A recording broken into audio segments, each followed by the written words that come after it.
साबिक फौजी सदर जनरल रिटायर्ड परवेज मुशर्रफ खुद साख्ता जलावतनी और तवील बीमारी से नबर्द आजमा रहने के बाद आज दुबई में वफात पा गए। उनकी उम्र लगभग 79 बरस थी। अगर उनकी जिंदगी का अहाता किया जाए तो उसे मजमूई तौर पर दो हिस्सों में तकसीम किया जा सकता है, यानी उनका दौरे उरूज और मनसबे सदारत से फरागत के बाद शुरू होने वाला दौरे जवाल, जिसके दौरान उनकी वफात हुई। साबिक सदर परवेज मुशर्रफ के जवाल का आगाज तो उस वक्त के पाकिस्तान के सुप्रीम कोर्ट के चीफ जस्टिस इफ्तिखार मोहम्मद चौधरी की बरतरफी के बाद उनकी अदलिया से मुहाजराई की शक्ल में शुरू हुआ, मगर बाद में फौज और अमेरिका की तरफ से उनकी हिमायत का खात्मा और सियासी मैदान में उनकी तन्हाई इक्तदार पर उनकी गिरफ्त बतदरीज खत्म होने का सबब बने। मुशर्रफ का इक्तदार से निकलना ही उनके जवाल का उरूज था, लेकिन अमली तौर पर परवेज मुशर्रफ का जवाल उनकी सियासत में दोबारा आमद की कोशिश, आइन से गद्दारी के मुकदमे और जलावतनी से भी जुड़ा है। वो शख्स जिस पर इक्तदार की देवी 8 साल तक मेहरबान रही और जिसकी आंख के इशारों से बड़े बड़े फैसले हो जाते थे, उसने गद्दारी के मुकदमे से बचने के लिए जलावतनी मूजी मर्ड्स का मुकाबला करते हुए गुजार दी।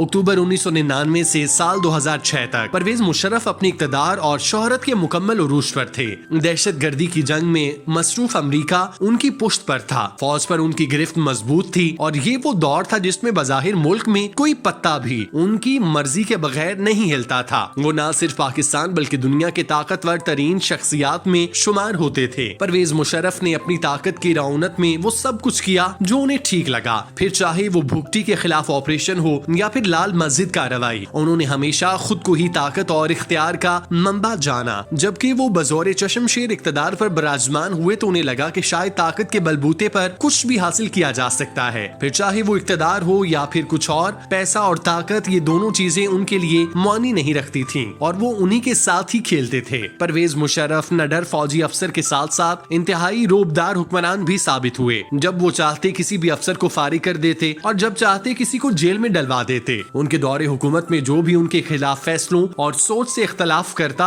उसे जेल की सुलाखों के हवाले किया गया। परवेज मुशर्रफ ताकत के नशे में बदमस्त हाथी की तरह दिखाई देते थे। वो मुक्के लहराकर भारतीयों को भी धमकी दिया करते कि हमारी तरफ मैली आंख से मत देखना, नहीं तो तुम्हारी ईंट से ईंट बजा देंगे। परवेज मुशर्रफ अपने वक्त में इंतहाई बाअसर और अहम तरीन सियासतदान बन चुके थे। अफगानिस्तान में होने वाली जंग में वो कलीदी किरदार अदा करते रहे, जिसकी वजह से अमरीका की नजर में उनकी अहमियत बढ़ गई। यही नहीं, अरब ममालिक में भी परवेज मुशर्रफ को प्रोटोकॉल दिया जाता था। वहाँ उन्हें शाही मेहमान की हैसियत से ट्रीट किया जाता, जो हर हाकिम के हिस्से में नहीं आया। ये परवेज मुशर्रफ की किस्मत कहें या कुछ और, उन्होंने इक़्तिदार में आकर वो सब कुछ किया जो करना चाहते थे। कुछ तो उन्होंने अपनी ख्वाहिश के मुताबिक किया और कुछ अपनी ताकत के बलबूते पर, लेकिन वो ये भूल गए कि उनके हाथों में सिर्फ एक मुल्क के इख्तियारात हैं। उन इख्तियारात का सरचश्मा तो अल्लाह की जात है। फिर अल्लाह ने परवेज मुशर्रफ को दिखाया कि असल हाकिम कौन है। परवेज मुशर्रफ 2013 में मुल्क की खिदमत करने के जज्बे से वतन वापस आए, लेकिन उन्हें इल्तवा केसेस की वजह से गिरफ्तार कर लिया गया। ताहम बैकडोर डिप्लोमेसी और गिव एंड टेक की बुनियाद पर वो अदालती कार्रवाई से बच गए और 2016 में उन्हें फौजी गारंटी पर इलाज के लिए दुबई भेज दिया गया, जहां वो खुद साख्ता जलावतनी काटने लगे। परवेज मुशर्रफ जिन्होंने सारी जिंदगी पाकिस्तान में गुजारी, इस फौज के सिपा सलार बने, जंगों में हिस्सा लिया, वही परवेज मुशर्रफ वर्दी उतर जाने और इक़्तिदार से फारिग किए जाने के बाद मुल्क से फारिग कर दिए गए और वो अपने मुल्क से दूर जाकर दुबई में मुकीम हो गए। फिर वहाँ उन्हें एक ऐसी बीमारी लाहक हो गई जिसने उनके ताकत के नशे को चूर चूर कर दिया और उन्हें यह एहसास दिलवाया कि वो हकीकत में महज खाक के पुतले से कुछ ज्यादा नहीं।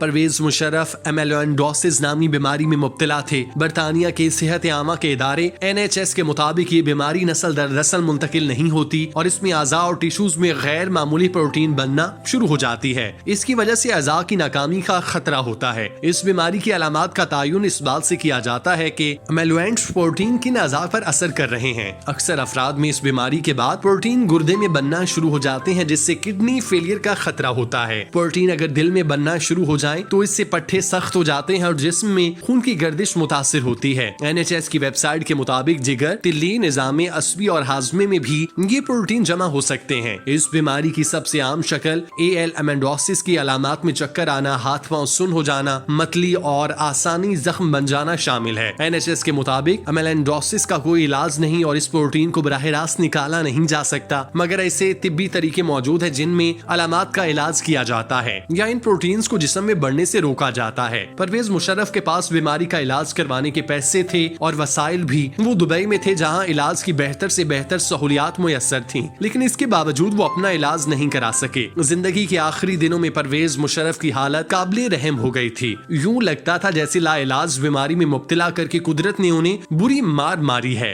वो जिस बेचारगी और लाचारी के आलम में अपनी जिंदगी के आखिरी दिन गुजारते रहे, वो बिलाशुबा किसी इबरत से कम नहीं। परवेज मुशर्रफ के लिए इससे बड़ी बदकिस्मती और क्या होगी कि वो मुल्क में आखिरी सांसें नहीं ले सके। जिस मुल्क में पैदा हुए, जहां उन्होंने 8 साल हुकूमत की, अपनी फौज के सिपा सालार बने, उसी मुल्क में वो मरने से पहले सांस नहीं ले सके। अब ये भी मालूम नहीं कि क्या उनकी तदफीन पाकिस्तान में होगी या नहीं। ताहम ये हकीकत अपनी जगह कि उन्होंने 2006 तक इक्तदार के भरपूर मजे लूटे। बिल्कुल उसी तरह वो आखिर तक बदतरीन जवाल का शिकार भी रहे, लेकिन कभी अपनी जुबान से शिकस्त तस्लीम नहीं की। परवेज मुशर्रफ तो दुनिया से चले गए, ताहम उन्होंने अपने दौरे इक्तदार में अच्छे और बुरे काम किए। उनकी वजह से उन्हें ता क़यामत याद रखा जाएगा। पाकिस्तान में उन्हें हमेशा एक बेहतरीन सिपा सालार और एक एवरेज हुक्मरान के तौर पर ग्रेड किया जाएगा। अल्लाह पाक परवेज मुशर्रफ की अगली मंजिलें आसान करे, आमीन।